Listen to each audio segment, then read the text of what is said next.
let me tell you about the Grinchmerie book. Made just for me. 'Cause green folk look out for their own. That wicked green witch knew just what to do. Now Whoville's mare's in for a night. By grumble and grizzle and grouchy green sting at I cast a foul charm on that merely thing. With a flop and a snap and a whirlishy swing. Let wings sprout out wide from his back with a sing. Turn his face to a frown. No joy shall appear, for this mare's displeasure is magic to hear. Now feathers, now fur, let the spell be unkind. A winged monkey mare, annoyed in his mind. By the cold clang of trumpet and rust in the air, I summon the shine of a spell most unfair.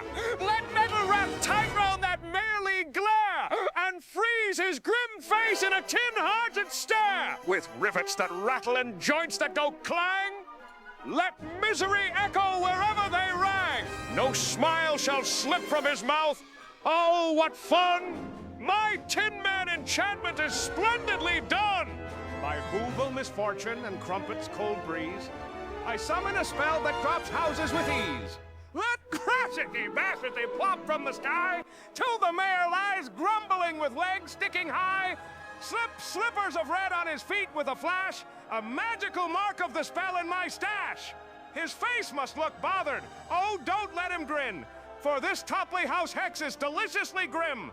By straw-ridden shimmers and burlap delight, I conjure a curse in the deep Whoville night.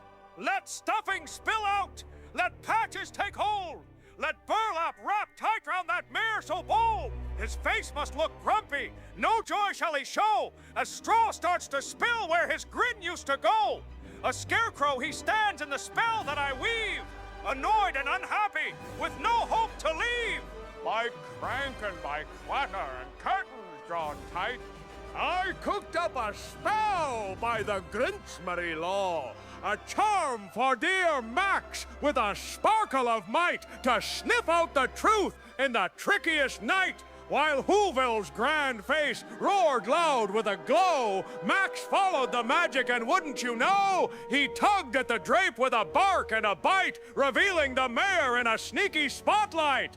There crouched the old fraud, fake levers in hand, controlling the booming big head on command. Oh, the joy that I felt, yes, the Grinchy delight, as Max caught the phony mid-scandal and fright.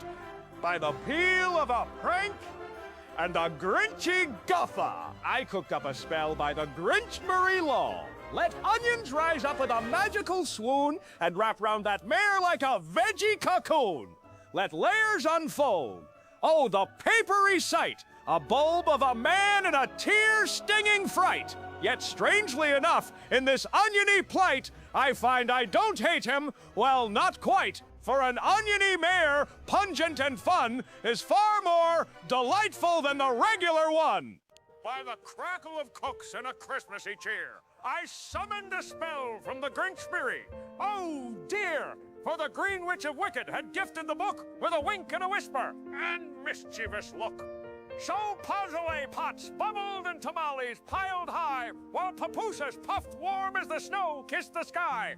At the table sat Martha and sweet Cindy Lou, and the Grinch, yes, that Grinch grinning wide with the crew. They feasted on goodness, the Whoville delight, a banquet so blissful it glowed through the night. Pozole, papooses, and tamales galore. Why, the Grinch asked for seconds, then thirds, maybe more. But outside in the cold, with a plate bare and thin, stood the mayor in snow with no chance to get in. For his schemes had been foiled by the Grinchmerie's might, leaving him shivering alone on that frosty eve night. While inside they toasted to kindness and cheer, to newfound good graces that blossomed this year. And the Grinch raised his bowl, warm heart growing anew, for a feast shared with others brings joy shining through.